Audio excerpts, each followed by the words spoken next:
Students, सबसे पहले तो मैं आप सबसे माफी चाहूंगा कि मेरी वजह से आप लोग को एक दो लेक्चर से काफी तकलीफें हुई हैं और अभी उम्मीद करूंगा कि आगे समस्या नहीं आएगी।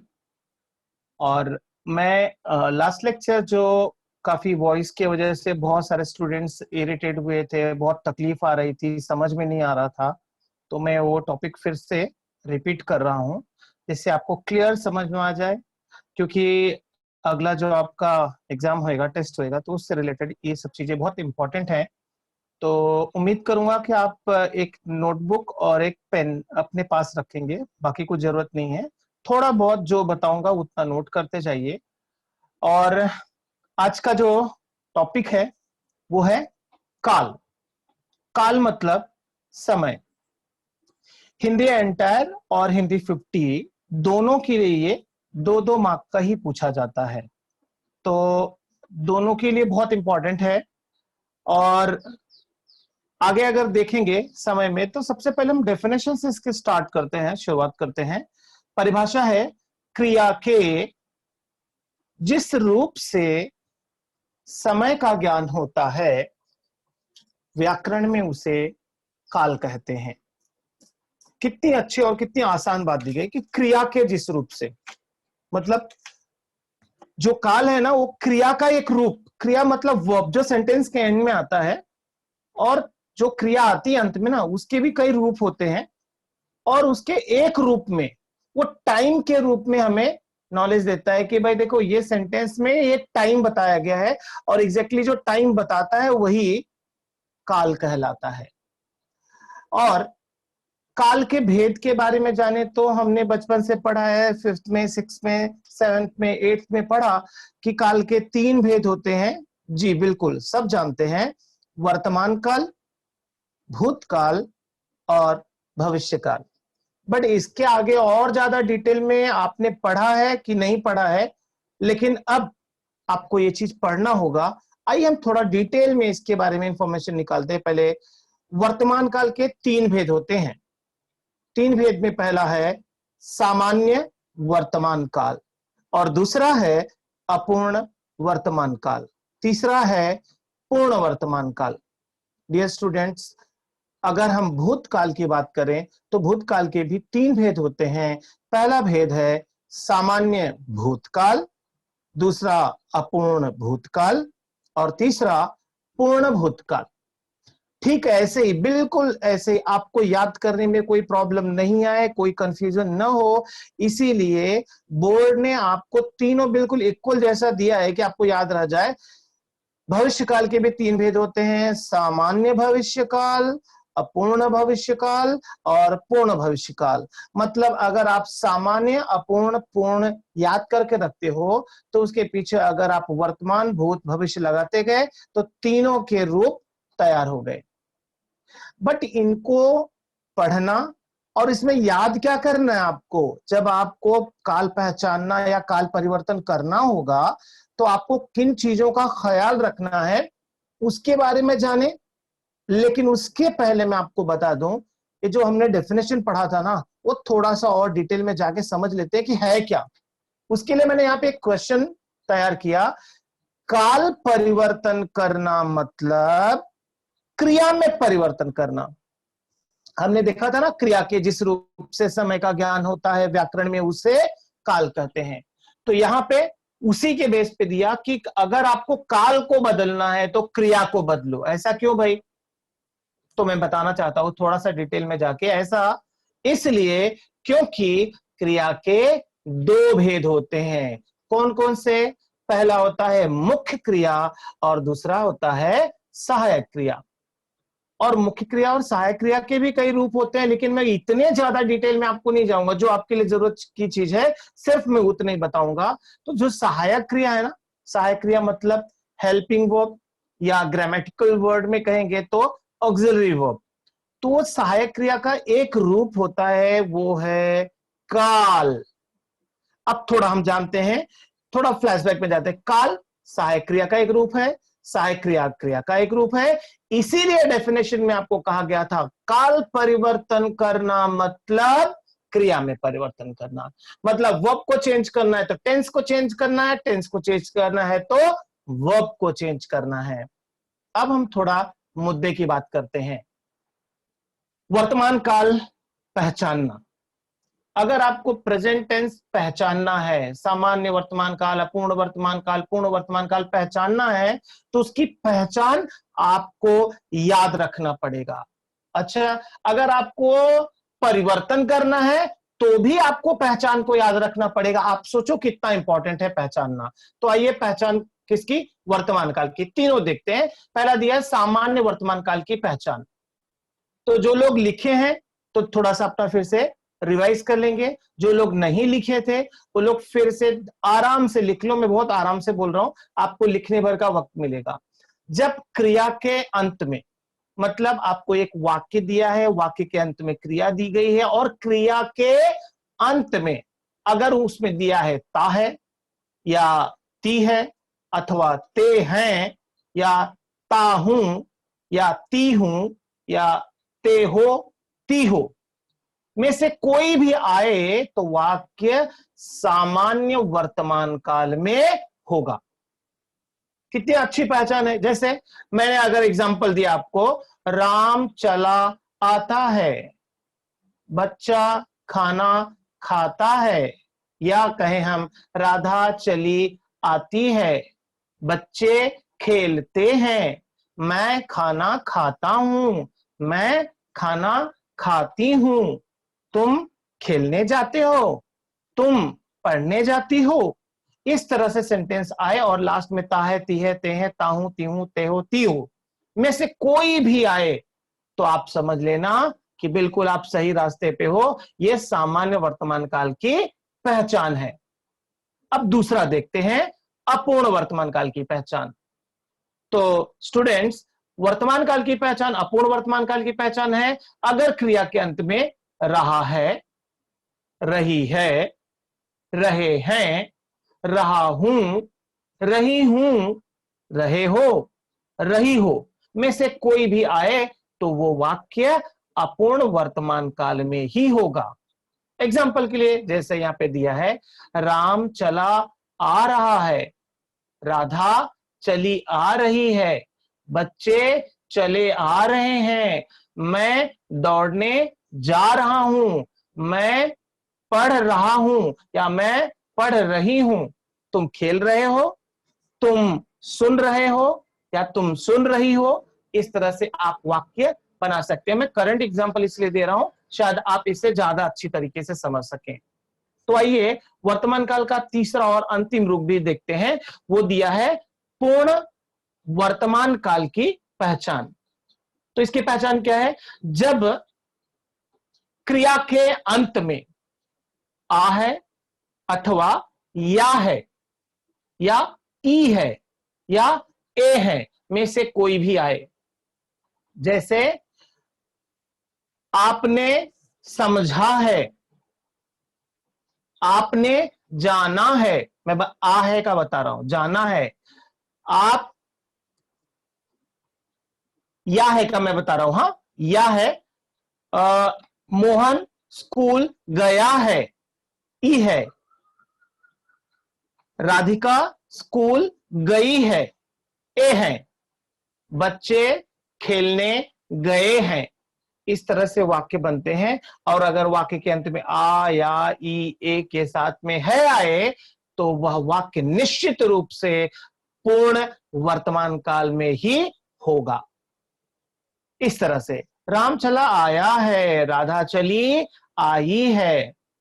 अब हम आते हैं भूतकाल की तरफ और भूतकाल की पहचान यहां पे दी गई है। सामान्य भूतकाल की पहचान देखते हैं। जब क्रिया के अंत में आ अथवा या ई अथवा ए में से कोई भी आए तो आप समझ लेना कि यह सामान्य भूतकाल की पहचान है।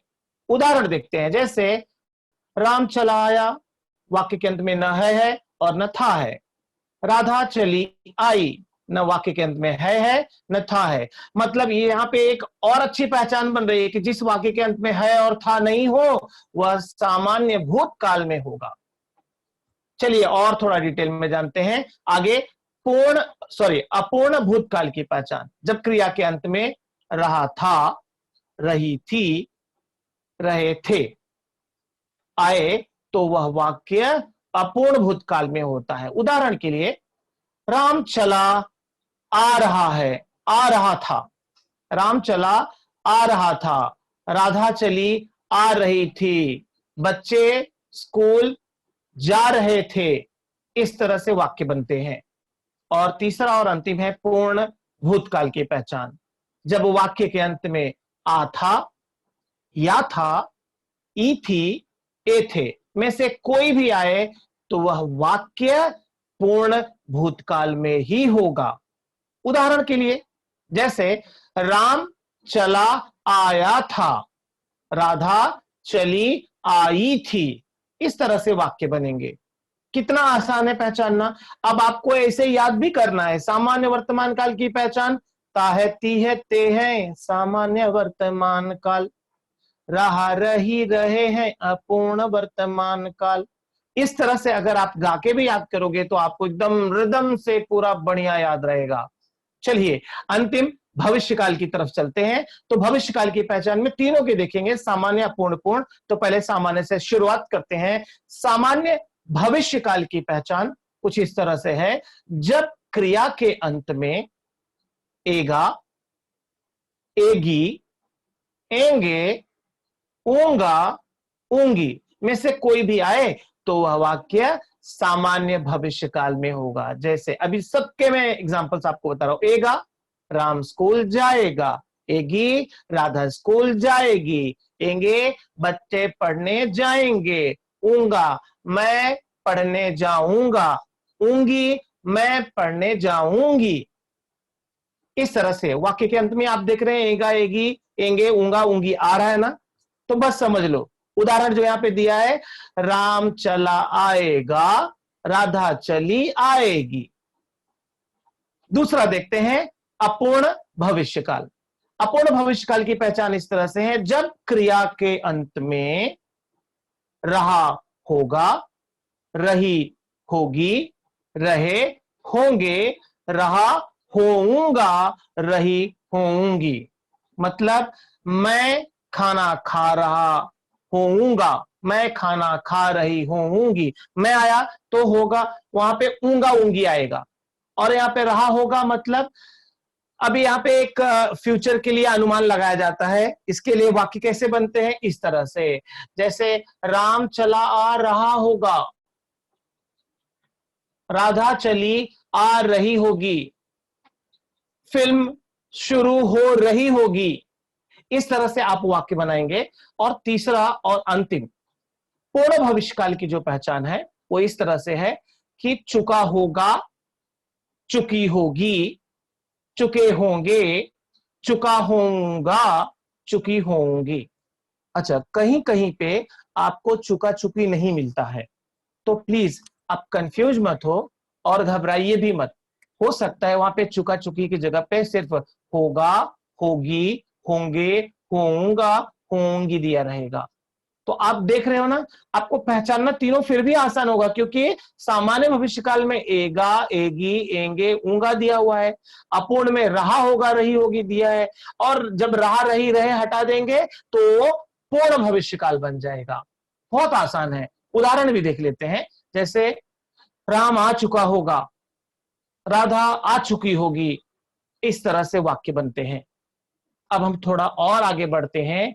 अगर मान लो आपको काल परिवर्तन करना है तो उसका तरीका क्या है, कैसे आप चेंज करोगे। तो उसके लिए ना, तो ये जो हमने अभी पढ़ा ना, ता है, ती है, ते है, ता हूं, ती हूं, ते हो, ती हो, सामान्य वर्तमान काल। रहा है, रही है, रहे हैं, रहा हूं, रही हूं, रहे हो, रही हो, अपूर्ण वर्तमान काल। आ है, या है, ई है, ए है, पूर्ण वर्तमान काल। आ, या, ई, ए, सामान्य भूतकाल। आ रहा था, रही थी, रहे थे, अपूर्ण भूतकाल। आ था, या था, ई थी, ए थे, पूर्ण भूतकाल। ये जो हम याद करेंगे ना, जब हमें यूज करना है सेंटेंस में, तो हमको ये कंफ्यूजन आएगा कि कौन सा कहां पे यूज होगा, हमको कैसे समझ में आएगा। तो वो पहचानने का जो तरीका है ना, वो मैं आपको यहाँ पे बता रहा हूं कि जब मान लो आपको ताह यूज करना है, सॉरी एक बात विशेष रूप से आप ध्यान दीजिएगा कि अगर मैं यहाँ पे ताह तीह तेह बता रहा हूं तो इसका मतलब नहीं कि सिर्फ यहीं पे ये फॉलो होएगा। ये रहा रही के साथ में, आया ये के साथ में, हर एक के साथ में सेम वैसे ही फॉलो होगा। तो आप लिखना एक के लिए लेकिन यूज करना सबके लिए। कैसे? जैसे ता है आया, तो जब कर्ता एक वचन हो मतलब सिंगुलर हो और पुलिंग हो, पुलिंग मतलब अगर वो सब्जेक्ट जो है वो जेंडर मेल हो तो ता है यूज होगा। मतलब सब्जेक्ट मेल सिंगुलर हो, जैसे राम है तो राम एक वचन है और पुलिंग है तो उसके लिए ता है यूज होगा। तो सिर्फ ता है नहीं यूज होगा, रहा भी यूज होएगा, आ भी यूज होएगा, ठीक है, हर जगह पे वो यूज होगा। इस तरह से ती है, ती का मतलब ही समझ में आ जाता है कि ये फीमेल के लिए यूज होता है, बट कितने फीमेल के लिए? सिंगुलर एक वचन के लिए, जब कर्ता एक वचन स्त्रीलिंग हो। ते हैं, जैसे ही है पे डॉट आता है या है के पहले एक ही मात्रा आती है तो हमें समझ जाना चाहिए कि ये या तो सेंटेंस बहुवचन में है और या तो फिर ये रिस्पेक्टेबल आदर सूचक है। जब कर्ता बहुवचन या आदर सूचक हो तो है के साथ में ए आता है, ए के साथ में है आएगा तो डॉट आता है। तो बहुत सारे स्टूडेंट्स को ये भी कंफ्यूजन है, ये जब हम सेंटेंस बनाते हैं तो है पे डॉट कब आता है और कब नहीं आता है। तो डेफिनेटली आप जान लीजिए कि अगर सेंटेंस आपका बहुवचन है या उसमें कोई रिस्पेक्टेबल वर्ड यूज कर रहे हो तो है पे डॉट आएगा। आगे ता हूं, मैंने आपको पहले भी बताया था, हूं मतलब सेल्फ के लिए, मैं के लिए। देखो आगे ब्रैकेट में दिया है मैं, जब कर्ता सर्वनाम मैं पुलिंग हो तब इस तरह से यूज होगा। और ती हूं तो ती का मतलब फीमेल, अगर वो सर्वनाम जो है सब्जेक्ट जो है वो फीमेल है, ठीक है, और खुद के लिए तो मैं का यूज होगा। ती और ता ये दोनों कंफ्यूज मत होना, ता मेल के लिए, ती फीमेल के लिए और हूं सेल्फ के लिए। तो जब कर्ता सर्वनाम मैं पुल्लिंग हो तो ता हूं, जब कर्ता सर्वनाम मैं स्त्रीलिंग हो तो ती हूं। और ते हो मतलब अदर के लिए, दूसरे के लिए, तुम जाते हो, तुम खाते हो, तुम पढ़ते हो, तुम समझते हो, तुम गाते हो, इस तरह से आप बना सकते हैं सेंटेंस। तो जब कर्ता सर्वनाम तुम पुल्लिंग हो तो उसके लिए हम ते हो का यूज करेंगे। ती हो जब कर्ता सर्वनाम तुम स्त्रीलिंग हो। मैंने पहले भी आपको बताया, ते मतलब अदर के, ते मतलब दूसरे के लिए, मतलब वो भी मेल होगा, और ती मतलब वो दूसरे के लिए फीमेल होगी तो उसके लिए इस तरह से यूज करेंगे। चलो हम अब जानते हैं कि जो काल परिवर्तन करना है ना उसके नियम क्या है, हम किस आधार पर बदल सकते हैं। आपको पता होगा, मैंने देखा है 9th में बहुत सारे स्टूडेंट्स क्या करते हैं कि वो डायरेक्ट चेंज कर देते हैं और सही भी होता है उनका सेंटेंस, और उनको ना कॉन्फिडेंस हो जाता है, अरे मैं तो बिल्कुल सही किया हूं। लेकिन कभी कभी ऐसे सेंटेंस दे दिए जाते हैं आपको जहां पर आप बिना नियम के तो चेंज कर लोगे, लेकिन आपको इस बात का कॉन्फिडेंस नहीं आएगा कि मैंने जो चेंज किया है वो सही है या गलत है। तब तक आपके मन में डाउट रहेगा जब तक सामने वाला कोई कहेगा नहीं, सर कहेंगे नहीं हाँ बिल्कुल सही किया है तो खुश, बोलेंगे ये तो गलत है तो टेंशन में, गलत कैसे हुआ। ये दोनों कंफ्यूजन नहीं आया है आपको, इसीलिए हम नियम को फॉलो करते हैं। क्योंकि जब जैसे मैथ्स में आप रूल वाइज जाते हो तो आपको पता है मैंने प्रॉपर रूल को फॉलो किया है तो डेफिनेटली आंसर सही होगा। लेकिन अगर विदाउट रूल हम फटाफट करते हैं तो डाउट रहता है। ठीक ऐसे ही ग्रामर में भी होता है। अब हम जानते हैं काल परिवर्तन करने के वो नियम जो हमें सही गाइडेंस देते हैं। तो आइए स्टूडेंट्स हम नियम के बारे में थोड़ा सा जानते हैं। क्रिया को खोजना, मूल रूप बनाना। अच्छा, मूल रूप क्या के ब्रैकेट में ना दिया है, जब हम किसी भी क्रिया के अंत में ना जोड़ते हैं तब जाकर उस क्रिया का मूल रूप बनता है। डियर स्टूडेंट्स, इस चीज को समझना, क्योंकि ये सिर्फ यहीं पे नहीं, हिंदी 100, हिंदी 50 दोनों में या और भी अदर ग्रामर में ये चीज बहुत इंपॉर्टेंट होती है क्रिया का मूल रूप बनाने में।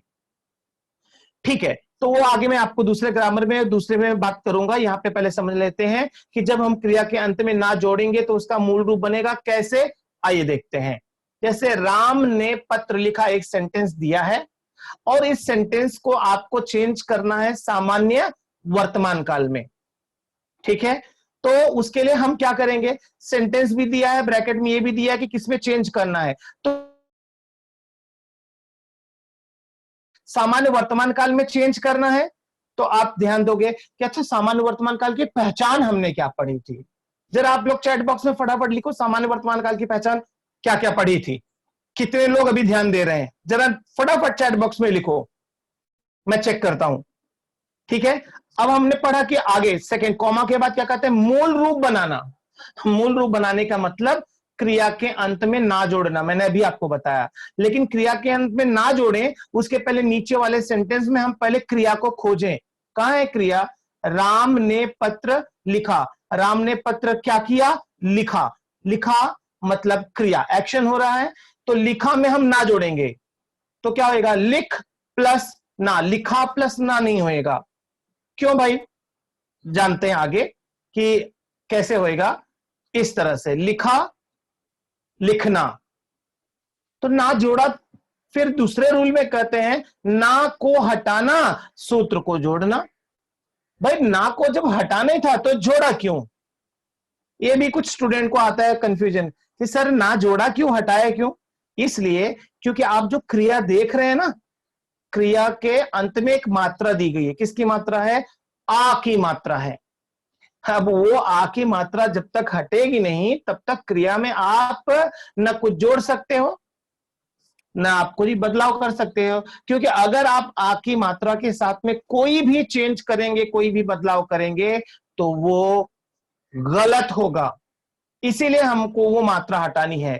अब वो मात्रा हटेगी कैसे, उसके लिए एक ही नियम है, ना जोड़ो आ हटाओ।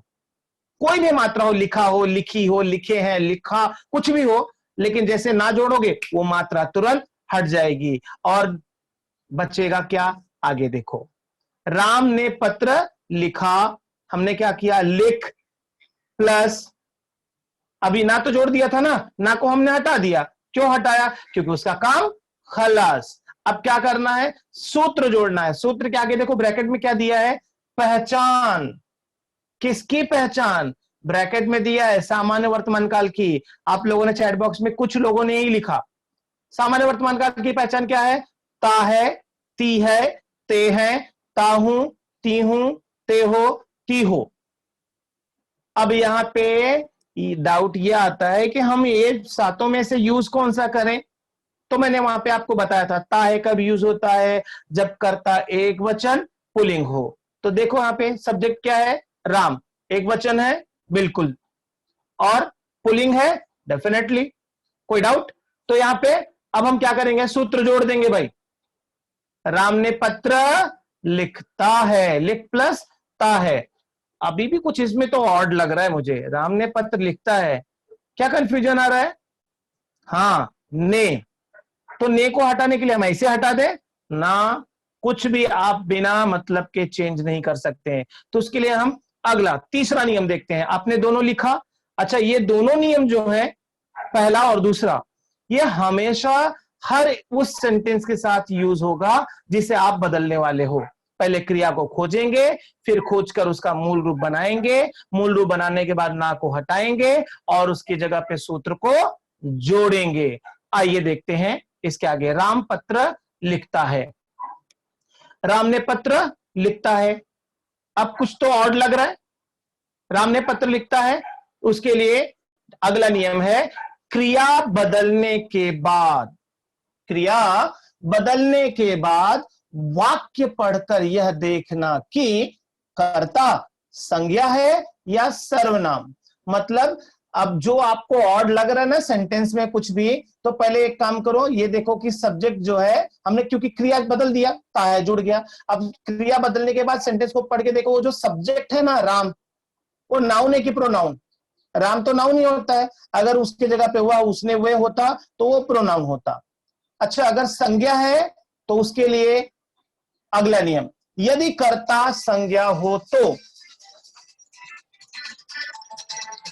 यदि कर्ता संज्ञा हो तो ने को आवश्यकता अनुसार जोड़ना या हटाना। अगर सब्जेक्ट नाउन है तो आप ने को जोड़ भी सकते हो और हटा भी सकते हो। सर वॉइस प्रॉब्लम तो नहीं आ रही ना ध्रुव सर?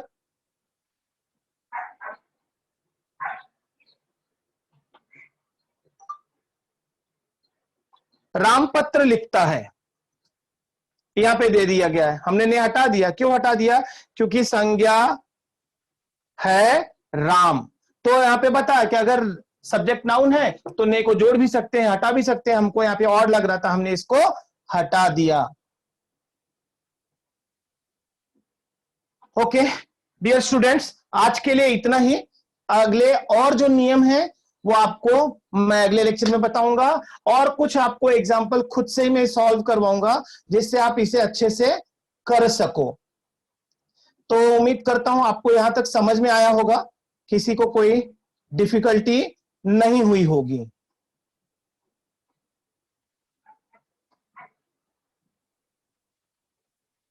ठीक है, अभी आपको जो भी no voice problem, thank you. अच्छा अदर स्टूडेंट्स, अगर आपको कुछ डाउट अभी तक है तो प्लीज आप पूछ सकते हैं फटाफट। किसी को कुछ भी पूछना है तो please tell me, chat box में आप पूछ सकते हैं। नो? पक्का? एक number, thank you so much. और जिसको भी पूछना है फटाफट पूछ लो। ये हो गया था आई नो, बट उसमें वॉइस का प्रॉब्लम आ रहा था डियर, इसके लिए मुझे फिर से रिपीट करना पड़ा। Thank you so much. और नेक्स्ट टाइम से नहीं होगा आप कोई प्रॉब्लम, ये मैं वादा करता हूं, और उम्मीद करूंगा कि नेक्स्ट टाइम से आपको और भी अच्छी चीजें समझ में आए। थैंक यू सो मच, धन्यवाद, बाय बाय, टेक केयर। ध्रुव सर, आप हो सर इधर? ध्रुव sir?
Guys, you're not supposed to leave, the lecture is still on.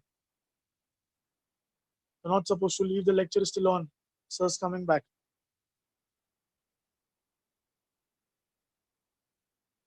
You're not supposed to leave. 2 is 227 DD 859. Aarti Nayak, I am removing you from the meeting because you're not changing a name.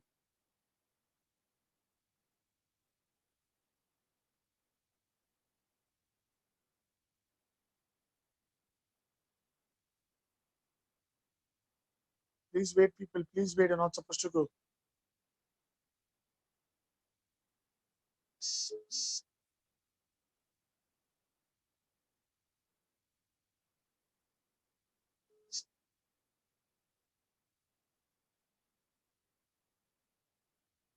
And I'm sure you can continue. Okay, I am sorry, मुझे पता नहीं था कि आगे lecture है। मैं continue करता हूँ और फटाफट इसको कंप्लीट करते हैं हम लोग। सर 3:15 तक है ना? Yes, sir. Yes, sir. Okay okay, तो फाइनली आज हम लोग अपना एग्जाम का जो पोर्शन है वो काफी हद तक कंप्लीट कर लेंगे। तो जहां तक हुआ था उसके आगे से हम लोग कंटिन्यू करते हैं और आज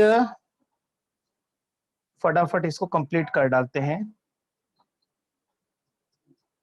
ये हो गया था, अब इसके आगे से ही हमको आगे का पढ़ना था। लास्ट लेक्चर में ये हुआ था और वॉइस की प्रॉब्लम की वजह से हम लोगों ने इसको रिपीट किया है। देन फटाफट आगे अब नियम देखेंगे, एग्जाम्पल देखेंगे, इसे कंप्लीट करेंगे और अगला टॉपिक स्टार्ट करेंगे हम लोग। यहां तक हो गया था, ना का हटाना, सूत्र को जोड़ना, क्रिया।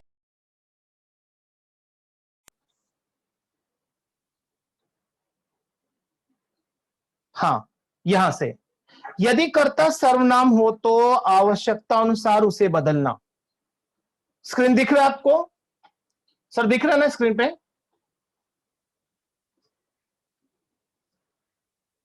यदि कर्ता सर्वनाम हो तो आवश्यकता अनुसार उसे बदलना। अगर सब्जेक्ट प्रोनाउन है तो उसे जरूरत के हिसाब से बदलना है। कैसे जरूरत के हिसाब से? देखते हैं। जैसे उसने पत्र लिखा, सामान्य वर्तमान काल में है, तो हमको चेंज कैसे करना है? पहले फर्स्ट और सेकंड रूल को आपको फॉलो करना है। क्रिया को खोजना है, मूल रूप बनाना है इस तरह से। जैसे उसने पत्र लिखता है, ताहे जोड़ दिया हमने, वह पत्र लिखता है। अभी चेंज तो कर दिया, बट पता कैसे चलेगा कि हमको उसने के जगह पे वह करना है? देखते हैं। उसके लिए नियम दिया है इस तरह से। अगर मैं आता है तो मैंने हो जाएगा, मैंने है तो मैं। तुम है तो तुमने, तुमने है तो तुम। हम है तो हमने, हमने है तो हम। आप है तो आपने, आपने है तो आप। वह है तो उसने, उसने है तो वह। वे है तो उन्होंने, उन्होंने है तो वे। इस तरह से आपको बदलना है। सिचुएशन के हिसाब से ये चेंज होगा। अगर मैं ऑड लग रहा है तो मैंने हो जाएगा, मैंने। हाँ हाँ सर। हेलो। हाँ सर, हाँ sir. Hello Narendra sir, as of now we will stop the lecture because बहुत सारे बच्चों ने लीव कर दिया already, so it won't make sense. But sir next Saturday से आपका 1 hour 15 minutes का ही रहेगा। 1 hour 15 मिनट, ठीक है ठीक है, चलेगा sir, no problem. As of now we will stop because a lot of students have left. हाँ ठीक है, चलेगा चलेगा चलेगा सर, नो प्रॉब्लम।